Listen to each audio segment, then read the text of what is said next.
नमस्कार दोस्तों, मेरा चैनल कथा भक्ति सागर में आप लोग का स्वागत है। इससे पहले जब शंकर जी बारात लेके गए थे हिमावन के द्वार पर, तो उसका मैंने वर्णन किया था। अब वहां पहुंचने के बाद क्या हुआ, अब इसका हम कथा सुनेंगे। ब्रह्मा जी कहते हैं, तदपरांत भगवान शिव ने नारद जी को हिमाचल के घर भेजा। वे वहां की विलक्षण सजावट देखकर दंग रह गए। विश्वकर्मा ने जो विष्णु ब्रह्मा आदि समस्त देवताओं तथा नारद आदि ऋषियों की चेतना सी प्रतीक होने वाली मूर्तियां बनाई थी, उन्हें देखकर देवर्षि नारद चकित हो उठे। तत्पश्चात हिमालय ने देवर्षियों को बारात बुला लाने के लिए भेजा। साथ ही उस बारात की आगवानी के लिए मैनाक आदि का पर्वत भी गए।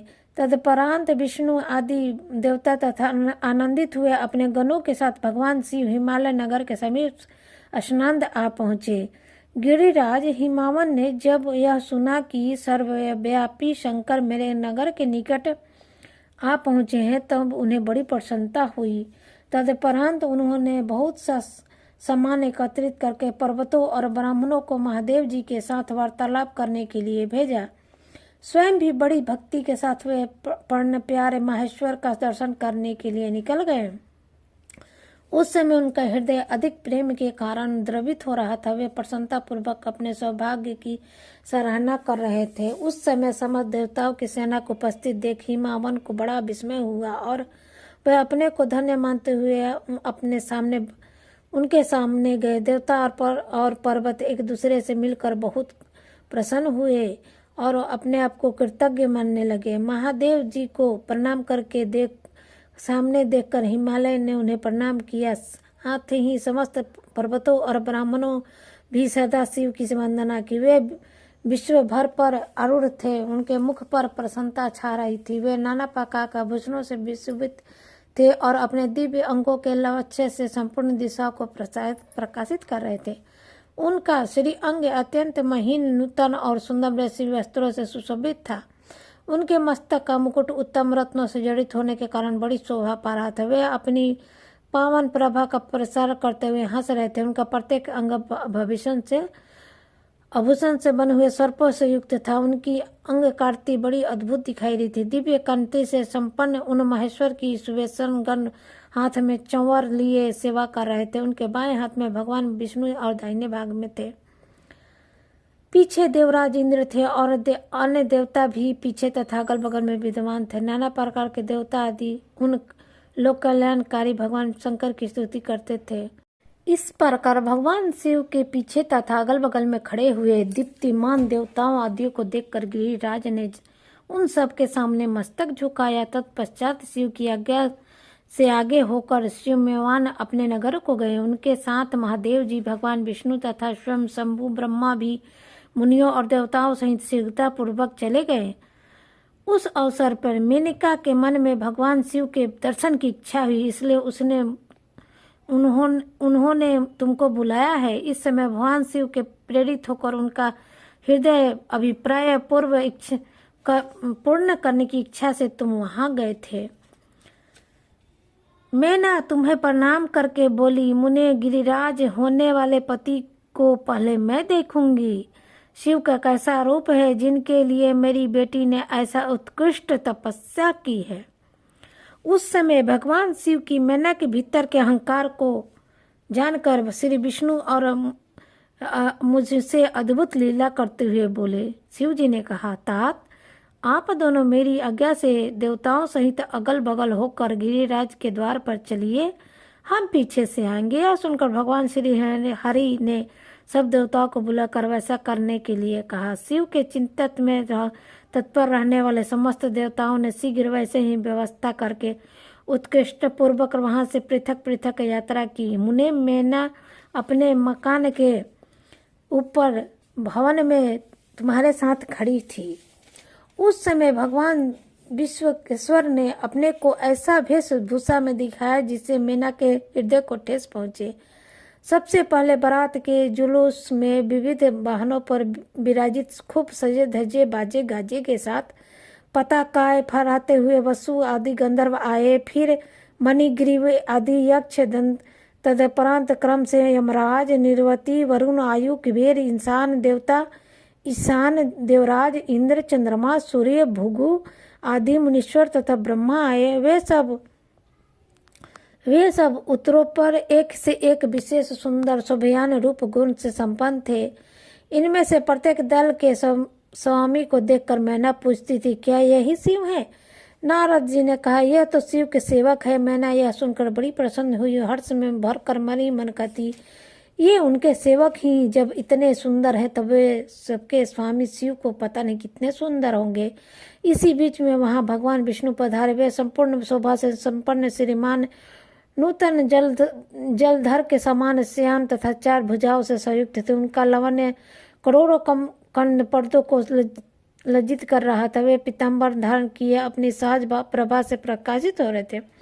उनका सुंदर नेत्र प्रफुल्लित कमल की शोभा को छीने हुए थी। उनकी आकृति से शांति बहस कर रही थी। परीक्षिराजगण उनके वाहन थे। शंख चक्र आदि लक्षणों से युक्त मुकुट आदि से शोभित वक्ष स्थल में विश्वत चिन्ह धारण किए लक्ष्मीपति विष्णु अपने अप्रेम प्रभापुंज से प्रकाशमान हो उन्हें देखते ही मीना ने नेत्र चकित हो गए। वे बड़े हर्ष से बोली, अवश्य यही मेरे शिवा के पति साक्षात भगवान शिव के हैं, इनमें संशय नहीं है। तुम भी लीला करने वाली हो, ठहरो।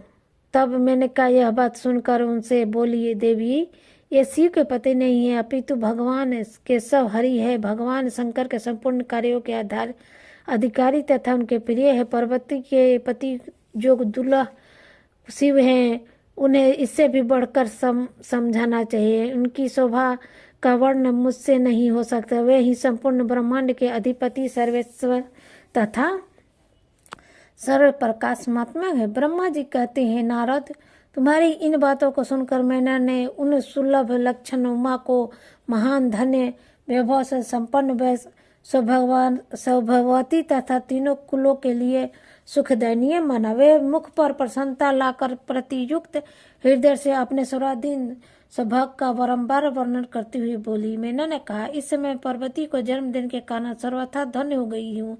ये गिरिजीराज भी धन्य है तथा मेरा ये सब कुछ परम धन हो गया। जिन जिन अत्यंत तेजस्वी देवता और देवसुरों का मैंने दर्शन किया, इन सबके जो पति हैं वे मेरी पुत्री के पति होंगे। इनके सौभाग्य का क्या वर्णन किया जाए। भगवान शिव को प्रतिरूप पाने के कारण पार्वती के सौभाग्य का 100 वर्षों में भी वर्णन नहीं किया जा सकता।